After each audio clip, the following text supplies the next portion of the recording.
चलिए आज देखते हैं हम लोग वृषण की आंतरिक रचना। ठीक है, वृषण की आंतरिक रचना में हम लोग कल बताए थे हम आप लोगों को कि वृषण की आंतरिक रचना जो है वह 250 से 300 भागों में बटी होती है। ठीक है, प्रत्येक भाग को हम लोग टेस्टिकुलर लोब्यूल कहते हैं। जैसे यहाँ पे फिगर बनाया है टेस्टिकुलर लोब्यूल, ये हो गया टेस्टिकुलर लोब्यूल,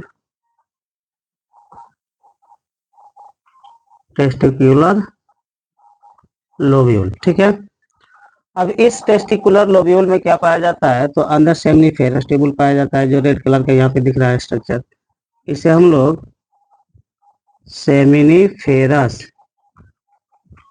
ट्यूबुल, ठीक है,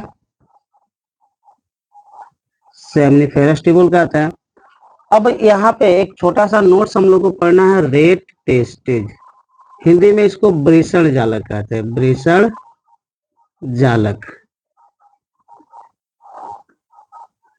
वृषण जालक क्या होता है, ठीक है, पहले हम ये देखेंगे कि वृषण जालक अर्थात रेट टेस्टेज किसे कहते हैं। ठीक है, तो देखो बाबू बताया जाता है कि प्रत्येक सेमिनिफेरस ट्यूबुल टेस्टिकुलर लोब्यूल से जब बाहर आता है। ठीक है, यहाँ पे हम लोग देख रहे हैं कि ये जो सेमिनिफेरस ट्यूबुल है, ठीक है, यह सेमिनिफेरस ट्यूबुल टेस्टिकुलर लोब्यूल से जब बाहर आता है, ठीक है, सेमिनिफेरस ट्यूबुल टेस्टिकुलर लोब्यूल से जब बाहर आता है तो उस स्थिति में एक उलझी हुई रचना बनती है। ठीक है, एक नेटवर्क जैसी रचना बनती है, एक उलझी हुई रचना बनती है, जिस उलझी हुई रचना को हम लोग वृषण जालक कहते हैं, रेट टेस्टेज कहते हैं।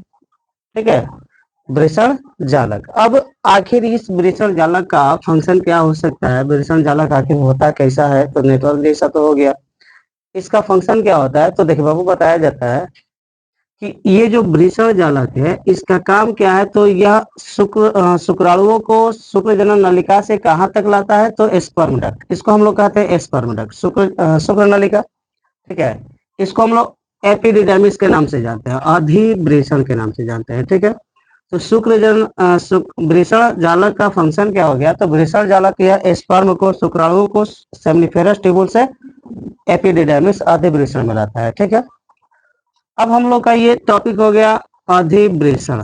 ठीक है, अधिवृषण किसे कहते हैं, तो बताया जाता है बाबू कि जहाँ पे टेस्टिकल्स होता है, अर्थात ये जो वृषण है, ठीक है, वृषण के ऊपरी सिरे से, वृषण के ऊपरी सिरे से एक लगभग कॉमा के आकार की रचना निकलती है। ठीक है, बताया जाता है कि वृषण के ऊपरी सिरे से लगभग 6 मीटर, लगभग 6 मीटर नलिकाकार रचना निकलती है, जो कॉम्पैक्ट होकर, यानी कहेंगे कि कसी हुई एक नलिका के रूप में परिवर्तित हो जाती है। ठीक है, वृषण के ऊपरी सिरे से लगभग 6 मीटर लंबी नलिका निकलती है, जो कॉम्पैक्ट होकर 4 सेंटीमीटर की कॉमा के आकार की रचना, ठीक है, कॉमा के आकार की रचना, जैसे ऐसे कॉमा भी दिया जाता है, तो बताया जाता है कि वृषण के ऊपरी सिरे से लगभग 6 मीटर लंबी नलिका निकलती है, जो कॉम्पैक्ट होकर 4 सेंटीमीटर, कॉम्पैक्ट होकर 4 सेंटीमीटर की कॉमा के आकार की रचना में परिवर्तित हो जाती है, जिसे हम लोग क्या कहते हैं, अधिवृषण कहते हैं। ठीक है, ये हो गया अधिवृषण। अब यह जो अधिवृषण है यह 3 भागों में बटी होती है। कितने भागों में बाबू, 3 भागों में बटी होती है। ठीक है, अधिवृषण 3 भागों में बटी होती है। पहला जो होता है वो होता है कॉपर्ट एपिडिडर्मिस, कॉपर्ट, ठीक है, एपिडिडर्मिस, कॉपर्ट एपिडिडर्मिस। दूसरा होता है क्या बाबू, तो कॉर्पस एपिडिडर्मिस।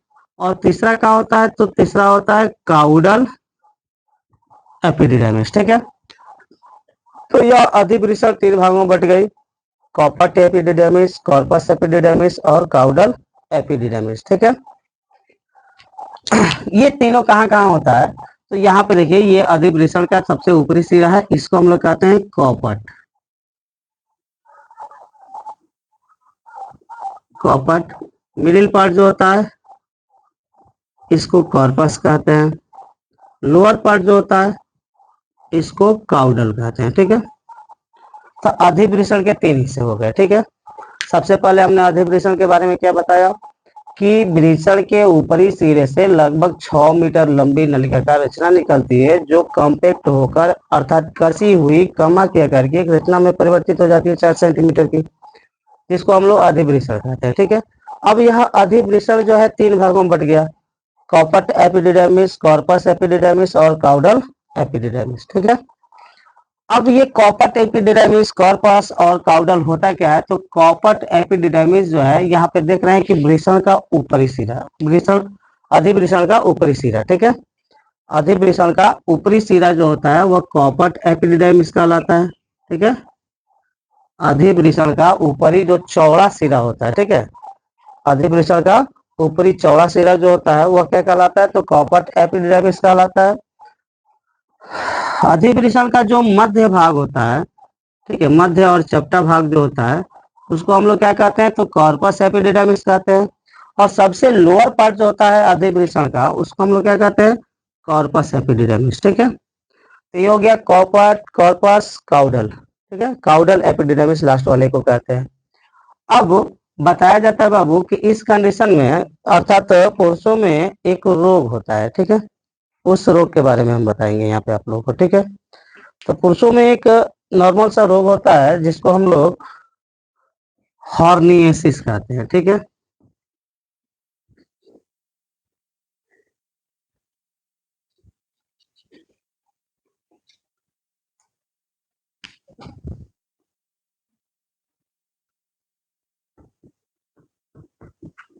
हॉर्निएसिस। ठीक है, यह एक सामान्य रोग है पुरुषों में जो उत्पन्न हो जाता है। ठीक है, हॉर्निएसिस का मतलब कुछ लोग हॉर्निया भी कहते हैं। ठीक है, हॉर्निएसिस का मतलब कुछ लोग इसको हॉर्निया भी कहते हैं।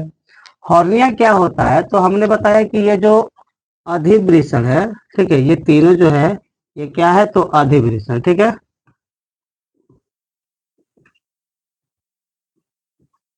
ये अधिवृषण हो गया।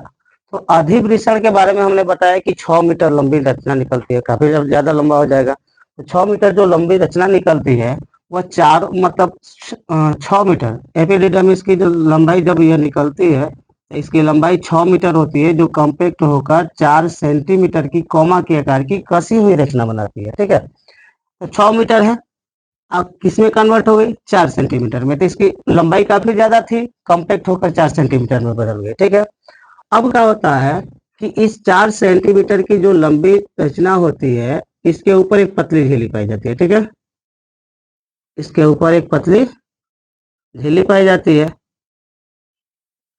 अब पुरुषों में क्या होता है बाबू कि ज्यादातर तनाव की वजह से या बढ़ते उम्र के साथ क्या होता है, तो ये जो पतली झिल्ली होती है जो पेरिटोनियम की बनी होती है वो पतली झिल्ली कभी कभी कमजोर हो जाती है। ठीक है, तो जब कमजोर हो जाती है तो मान के चलिए कि अगर यहाँ पे कोई अंग है, ठीक है, हॉर्नियासिस जो होता है हमारे बॉडी के किसी भी पार्ट में हो सकता है। ठीक है, इतना जरूर याद रखिएगा कि हॉर्निया जो होता है केवल एपिडिडर्मिस में नहीं होता है, हॉर्निया जो है बॉडी के किसी भी पार्ट में हो सकता है।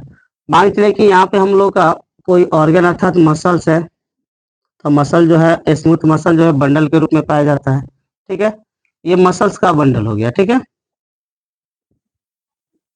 अब इसके ऊपर क्या होता है, तो एक पतली झिल्ली पाई जाती है मसल्स के ऊपर। ठीक है, मसल्स के ऊपर एक पतली झिल्ली पाई जाती है चारों ओर से। अब क्या होता है जब ज्यादातर तनाव की वजह से जब ज्यादा एक्सरसाइज लोग करने लगते हैं या हेवी वेट उठाने लगते हैं तो उस स्थिति में क्या होता है, ये जो झिल्ली होती है जिसको मायोफाइब्रिल कहते हैं, यह झिल्ली कभी कभी कमजोर हो जाती है। ठीक है, तो जब कमजोर हो जाती है तो इस झिल्ली में दबाव बढ़ जाता है, तो दबाव के बढ़ने से ये क्या हो जाती है, तो ऐसे रचना में कन्वर्ट हो जाती है। ठीक है, जब ऐसे रचना में कन्वर्ट हो जाती है तो उस स्थिति में ये मसल सेल्स जो होते हैं या मसल फाइबर जो होते हैं ये ऊपर की ओर आ जाते हैं। ठीक है, तो हॉर्नियोसिस एक कंडीशन हो गया, एक रोग जैसी अवस्था हो गई जिसमें झिल्ली के कमजोर हो जाने से अंदर जो ऑर्गन होते हैं जो रचना होता है वो बाहर की ओर उभर जाता है। ठीक है, तो बाहर की ओर जब उभर जाता है तो इसको ठीक करने के लिए एक ही उपाय है, सर्जरी। सर्जरी के माध्यम से क्या किया जाता है, तो जो झिल्ली फैल गई होती है इसको सर्जरी के द्वारा काट कर हटा दिया जाता है, सर्जरी के द्वारा काट कर हटा दिया गया। फिर अंग जो ऊपर उठा था उसको दबा दिया जाता है, दबाने के बाद इसको खींचकर सील दिया जाता है, स्टिच कर दिया जाता है। ठीक है, जोड़ दिया जाता है, हॉर्नियासिस जो है ठीक हो जाता है। ठीक है, तो हॉर्निया जो है हमारे बॉडी के किसी भी पार्ट में हो सकता है। तो हॉर्निया के बारे में बताया गया कि पुरुषों में भी हो सकता है, पुरुषों के एपिडिडर्मिस में भी हो सकता है, जिसका उपचार सर्जरी है। ठीक है, तो ये हमने बताया किसके बारे में बाबू, तो एपिडिडाइमिस के बारे में। ठीक है, अधिवृषण के बारे में। अब अधिवृषण का काम क्या हो सकता है? ठीक है, आखिर अधिवृषण जो है ये फंक्शन क्या करता है? तो सबसे पहला फंक्शन क्या है, तो स्टोरेज ऑफ स्पर्म, शुक्राणुओं का संग्रहण करना। ठीक है, शुक्राणुओं का संग्रहण करना। ठीक है, पहला फंक्शन हो गया एपिडिडर्मिस का कि स्टोरेज ऑफ स्पर्म्स, शुक्राणुओं का संग्रहण। ठीक है, शुक्राणुओं को संग्रहित करने का काम करता है कौन, एपिडिडर्मिस।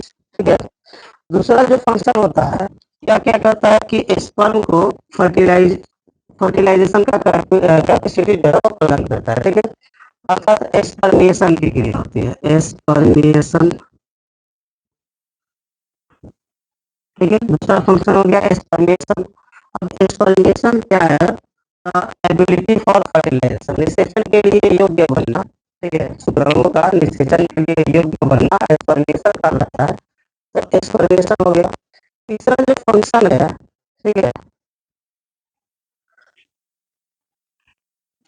तीसरा जो फंक्शन है ये क्या करता है, तो जब तक स्पर्म इस एपिडिडर्मिस में है, तब तक स्पर्म एपिडिडर्मिस में, पहले क्या रहता है स्पर्म शुक्र नलिका में सेमिफेरस ट्यूबल में रहता है। सेमिफेरस ट्यूबल में जब शुक्राणु रहता है तो उसका पोषण जो है सर्टोलिन से द्वारा किया जाता है, सर्टोलिन सेल के द्वारा किया जाता है। ठीक है, जिसकी वजह से सर्टोलिन सेल को नर्स सेल कहते हैं। ठीक है, लेकिन जब यह सेमिफेरस ट्यूबल से जब स्पर्म सेमिफेरस ट्यूबल से बाहर आते हैं, उस स्थिति में स्पर्म किसमें आ जाते हैं, कहाँ पे, तो एपिडिडर्मिस में। तो एपिडिडर्मिस में जब स्पर्म आ जाते हैं तो उस स्थिति में उनका पोषण जो है एपिडिडर्मिस के द्वारा होता है। ठीक है, तो न्यूट्रिशन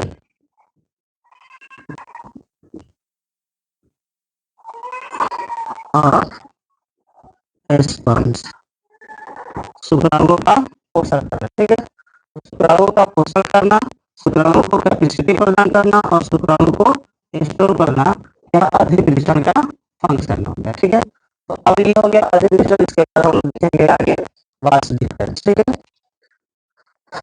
वास डिफरेंस, तो ये क्या देखेंगे,